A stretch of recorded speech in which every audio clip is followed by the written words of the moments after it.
කවදා හරි හිතලා තියෙනවද ඇයි නරක ආරංචියක් අපේ ඔළුවට මෙච්චරටම වදින්නේ කියලා? විශේෂයෙන්ම සල්ලි ගැන කතා කරද්දී හොඳ ආරංචියක් ආවම අපි ඒක නිකන් හරි ෂොක් කියලා අමතක කරලා දානවා. ඒත් පොඩි හරි නරක ආරංචියක් ආවොත් ඒක දවසම ඔළුවේ කැරකෙනවා නේද? අද අපි හොයලා බලන්න යන්නේ අපේ මොලේ ඇතුලේ තියෙන මේ අමුතුම වයරින් එක ගැන. ඇයි අපි මේ අසුබවාදයට, මේ පෙසිමිසම් එකට මෙච්චර ලේසින් අහු වෙන්නේ කියලා. උන්න මේක තමයි මුළු කතාවේම හදවත. පොඩ්ඩක් හිතන්න, කවුරු හරි ඇවිත් බය වෙන්න එපා. හැමදේම සුපිරියටම යයි කිව්වොත් අපේ හිතේ කොනක පොඩි සද්දයක් එනවා. මෙයා මට මොකක් හරි විකුණන්නද හදන්නේ කියලා. හැබැයි වෙන කෙනෙක් ඇවිත් පරිස්සම් වෙන්න, ඉස්සරහට ලොකෝ අවුලක් වෙන්න යන්නේ කියලා අනතුරෙන් ගෙවුවොත් අපි එකපාරටම හිතනවා මේ මිනිස්සයා මගේ හොඳටනේ මේක කියන්නේ, මව බේරගන්න හදන්නේ කියලා. අන්න ඒකයි අර අසුබවාදයේ තියෙන මැජික් එක. ඒක දැනෙන්නේ උදව්වක් වගේ. හරි, ඔන්න මෙහෙම සීන් එකක් හිතමුකෝ. කෙනෙක් ආයෝජනයක් කරලා ඉන්නවා, එකපාරටම ආරංචි දෙකක් එනවා. පළවෙනි එක හරිම විශ්වාසවන්ත කෙනෙක් කියනවා අහවල් ස්ටොක් එක තව අවුරුද්දකින් 10 ගුණයකින් ෂූට් කරයි කියලා. ඒක අහලා ඉවර වෙන්නත් කලින් තව කෝල් එකක් එනවා. ඒකෙන් කියනවා අර ආයෝජනය කරපු ස්ටොක් එකේ ලොකු ප්‍රශ්නයක්, ඒක බිමටම සමතලා වෙන්න පුරුවන් කියලා. දැන් ඇත්තම කියන්න මේ ආරංචි දෙකෙන් මොන ආරංචියද ඔළුව ඇතුලේ දෝංකාර දෙන්නේ? මොන ආරංචිය ඇහුනමද පපුව ගැස්සිලා හප්පා දැම්ම මොනාහරි කරන්න ඕනේ කියලා හිතෙන්නේ? 10 ගුණයකින් උඩ යන කතාවටද නැත්නම් බිමටම සමතලා වෙන කතාවටද? 99%කටම ඔළුවේ වැඩ කරන්නේ අර නරක ආරංචිය. අර හොඳ ආරංචි තිබුණද කියලාවත් මතක නෑ. ඇයි අපි හැමෝම එහෙම? මේක නිකන් අහම්බයක්වත් අපේ විතරක් තියෙන දුර්වලකමක්වත් නෙවෙයි. මේකට කියනව අසුබවාදයේ මායාව කියලා. මේක හරිම බලවත්, ඒ වගේම අපිව හරිම ලේසියෙන් නොමග යවන දෙයක්. මේක තමයි කතන්දරේ. අසුබවාදී අපිට පේන්නේ හරිම ස්මාර්ට්, හරිම බුද්ධිමත් දෙයක් වගේ. කවුරු හරි විනාශයක් ගැන, ආර්ථිකය කඩාවැටීමක් ගැන කතා කරද්දී අපි හිතනවා මෙයා තමයි ඇත්ත දකින්නේ, මෙයාට තමයි දුර පේන්න කියලා. හැබැයි කවුරු හරි ඇවිත් බය වෙන්න දෙයක් නැහැ, දියුණුවක් ඇති වෙයි කියවොත් අපිට යව පේන්නේ ටිකක් බොළඳ, යථාර්ථය දකින්නේ නැති කෙනෙක් වගේ. නරක ආරංචියක් ගේන්න කෙනාට නිකම්ම ඉන්ටෙලෙක්චුවල් කෙනෙක්ගේ ලේබල් එකක් වදිනවා. මේක අද ඊයේ පටන් ගත්ත කතාවක් නෙවෙයි හොඳේ. අවුරුදු 180කටත් කලින් ජොන් ස්ටුවර්ට් මිල් කියලා චින්තකයෙක් කියලා තියෙනවා.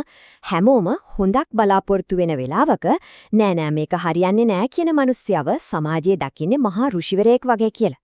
අදටත් එහෙමයි නේද? ටීවී එක දැම්මත් YouTube එකට ගියත් ආර්ථිකය ඉවරයි කියන කෙනාට ලැබෙන views ගාන සෙට් වෙයි කියන කෙනාට ලැබෙනවද කවදාවත් නෑ. හරි, එහෙනම් ප්‍රශ්නේ තමයි ඇයි අපි මෙහෙම? ඇයි අපේ බ්‍රේන් එක මේ විදිහට වයර් වෙලා තියෙන්නේ? මේකට හරිව පැහැදිලි හේතු ටිකක් තියෙනවා. අපි ඒ ටික එකින් එක බලමු. හේතු පේනවා ප්‍රධාන වශයෙන් 3ක්. එකක් තමයි අපේ caveman brain එක. ඒ කියන්නේ ගල් යුගයේ ඉඳන් අපේ පැවැත්මේ සහජ බුද්ධිය. දෙවෙනි එක සල්ලි කියන එක අපේ ජීවිතේ හැම දෙයකටම අදාළ වෙන එක. තුන්වෙනි එක තමයි දියුණුව කියන දේ හරිම හිමින් වෙද්දී විනාශයක් වෙන්නේ තත්පර ගානකින්. මේ තුන එකට එකතු වුණාම අසුබවාදයෙන් ගැලවෙනවා කියන එක හරිම අමාරු වැඩක්. අපි යමු අවුරුදු 10 ගානක් පස්සට අපේ කල්යුගයේ මුතුන් මෙත්තන් ගාවට. හිතන්න පඳුරක් හැලවෙනවා. ඒක නිකම් සුළඟට වෙන්නත් පුරුවන්, නැත්තම් ඒක ඇතුලේ කොටියෙක් ඉන්නත් පුරුවන්. එහා පැත්තේ ගහක රස පළතුරක් තියෙනවා. දැන් මොකටද වැඩි අවධානයක් දෙන්න ඕන?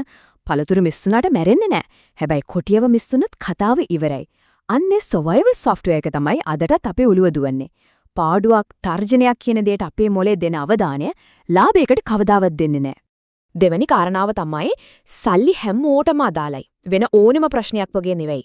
හිතන්නකෝ කොහේ හරි පළාතකට ගම් වතුරක් ආවොත් ඒක ඒ පළාතේ අයට තමයි වැඩියම බලපාන්නේ. හැබැයි රටේ ආර්ථිකය වැටුනොත් ඒක පොහොසත්, දුප්පත්, ලොකු පොඩි හැමෝටම දැනෙනවා. ජොබ් එකට, බිස්නස් එකට, කඩේ බඩු මිලට හැම දෙයකටම වදිනවා. අන්න ඒ නිසා සල්ලි ගන්න නරක ආරංචියක් කියන්නේ හැමෝටම අදාළ එමර්ජන්සි අලර්ට් එකක් වගේ. තුන්වෙනි සහ වැදගත්ම හේතුව දියුණුව කියන්නේ කම්පවුන්ඩින් වල මැජික් එක. ටිකෙන් ටික අවුරුදු ගාණක් තිස්සේ හැදෙන දෙයක්. ඒක හරියට ගහක් හැදෙනවා වගේ. අපිට ඒක දවසින් දවස පේන්නවත් නැහැ. හැබැයි කඩාවැටීමක් ඒක අකුණක් ගහනවා වගේ. ඒකට එක දවසක් එක නරක තීරණයක් එක සිද්ධියක් ඇති. අහස කඩාගෙන වැටෙනා වගේ එක පාරටම වෙනවා. ඒ නිසා අපේ ඔළුවේ හිටින්නේ අර එක පාරට වෙන නරක දේ මිසක් අවුරුදු ගාණක් තිස්සේ හිමින් සිද්ධ වුණ හොඳ දේ නෙවෙයි.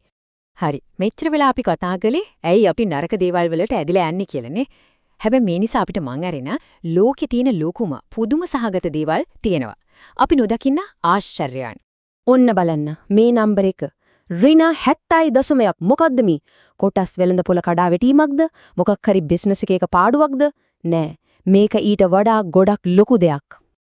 මේ කියන්නේ 1965 ඉඳන් ඇමරිකාවේ හෘදය රෝග නිසා මැරෙන මිනිස්සු ගාන 70%කින් අඩු වෙලා තිනෝ කියන එක. හිතන්නකෝ ඒකේ විශාලත්වය. ඒ කියන්නේ හැම අවුරුද්දකම ලොකු නගරයක්ම බේරෙනවා වගේ වැඩක්. හැබැයි මේක කවදාවත් නිවුස් වල හෙඩ්ලයින් එකක් වෙන්නේ නැහැ. අදත් හෘදය රෝග මරණ 0.01%කින් අඩු වුණා කියලා කවුරුත් නිවුස් ගහන්නේ නැහැ. මොකද මේක උනේ හිමින්. දශක ගානක් තිස්සේ අපි නොදැනුවත්වම සිද්ධ වුණ නිහඬ විප්ලවයක්. ඔන්න බලන්න වෙනස. එක දවසකින් දහස් ගාණක් මරපු සුලිකුණාටුවකට ලැබෙන මීඩියා කවරේජ් එකයි අවුරුදු ගාණක් තිස්සේ මිලියන ගාණක් බේරගත්ත මේ වෛද්‍ය දියුණුවට ලැබෙන කවරේජ් එකයි. එකක් හැමෝම දන්න ඛේදවාචයක්, අනික කවුරුත් නොදන්න ආශ්චර්යයක්. අන්න ඒක තමයි අර අසුබවාදයේ තියෙන පවර් එක. ඒක පාරට වෙන නරක දේ අපි ඔලුවේ හිර වෙනවා, හිමින් වෙන හොඳ දේ අපිට පේන්නේවත් නැහැ. මේ කතාවම තමයි සල්ලි වලටත් අදාළ වෙන්නේ. හිතන්න ගිය අවුරුදු 100 දී ඇමරිකාවේ ස්ටොක් මාකට් එක 10000 ගුණයකින් වර්ධනය වෙලා. 10000 ගුණයකින්. ඒක හිතා ගන්නවත් බැරි වර්ධනයක්. හැබැයි මාකට් එක මාසෙකින් දෙකකින් 40ක් විතර වැටුණොත් අපිට අර අවුරුදු 100ක කතාව සම්පූර්ණයෙන්ම අමතක වෙලා. අපේ ඔළුවේ තියෙන්නේ මේ දැන් වුණ පාඩුව විතරයි. ඒ වේදනාව විතරයි. දිගු කාලීන දියුණුව කෙටි කාලීන බය විසින් මකලා දානවා. හරි. එහෙනම් මේ ඔක්කොම දෙනගෙන අපි මොකද්ද කරන්න ඕනේ? මොකද්ද අපේ මනි මයින්ඩ්සෙට් එක වෙන්න ඕනේ? මේකේ තේරුම හැමදේම ෂේප් කියලා ඇස් පියාගෙන ඉන්න එක නෙවෙයි. ඒක බොළඳක් කමක්. කරන්න ඕනේ දේ තමයි සම්භාවිතාව තේරුම් ගන්න එක. හිතන්න අපි දිග ගමනක් යනවා. ඒ ගමනේදී පාරවල් කැඩිලා තියෙන්න පුළුවන්, ටයර් පංචර් වෙන්න පුළුවන්. ඒ සෙට්බැක්ස් එනවා. ඒක තමයි යථාර්ථය. හැබැයි ඒ පොඩි ප්‍රශ්න නිසා අපි ගමන නවත්තන්නේ නැහැ. මොකද අපි දන්නවා දිගු කාලීනව අපි යන්න ඕන තැනද යන්න තියෙන ඉඩකඩ වෙඩි කියලා. ආයෝජනයත් ඒ වගේ තමයි. මේ මයින්ඩ්සෙට් එකට නියම වචනයක් තියෙනවා. ඒක හඳුන්වලා දෙන්නේ හැන්ස් රෝස්ලින් කියලා චින්තකයෙක්. එයා කියනවා අපි වෙන්න ඕන බැරෑරුම් හැකියාවාදියෙක් කියලා. ඒ කියන්නේ මොකද්ද? ඒ කියන්නේ වර්තමානයේ තියෙන ප්‍රශ්න ඔක්කොම පිළිගන්නවා. අවුල් තියෙනවා, අවදානම් තියෙනවා. ඔව්, ඒවට ඇස් වහගන්නේ නැහැ. හැබැයි ඒ හැමදේම මැද්දේ අනාගතයේදී මේ ප්‍රශ්න විසඳාගෙන දියුණු වෙන්න තියෙන හැකියාව ගැන විශ්වාස කරනවා. ඒක තමයි නියම බැලන්ස් එක. අන්තිමට පොඩි ට්විස්ට් එකක් තියෙන කතාවක්. සමහරු කියනවා හැමදේම වැරදි කියලා හිතාගෙන ඉන්න එක තමයි හොඳම දේ. මොකද එතකොට දේවල් වැරදුනේ නැත්තම් ඒක ලොකු සර්ප්‍රයිස් එකක්, ලොකු සතුටක් කියලා. ඒකත් අමුතු විදිහක ඔප්ටිමිසම් එකක් නේද? ඉතින් මේ ගැන මොකද හිතෙන්නේ? අසුබවාදයේ කියන්නේ අපිව ආරක්ෂා කරන යාළුවෙක්ද නැත්නම් අපේ දියුණුවේ නවත්තන හතුරෙක්ද? අනිවාර්යෙන්ම පහලින් කමෙන්ට් සෙක්ෂන් එකේ අදහස් ලියන්න. මේ වගේ විශ්ලේෂණ බලන්න අපිත් එක්ක දිගටම එකතු වෙලා ඉන්න.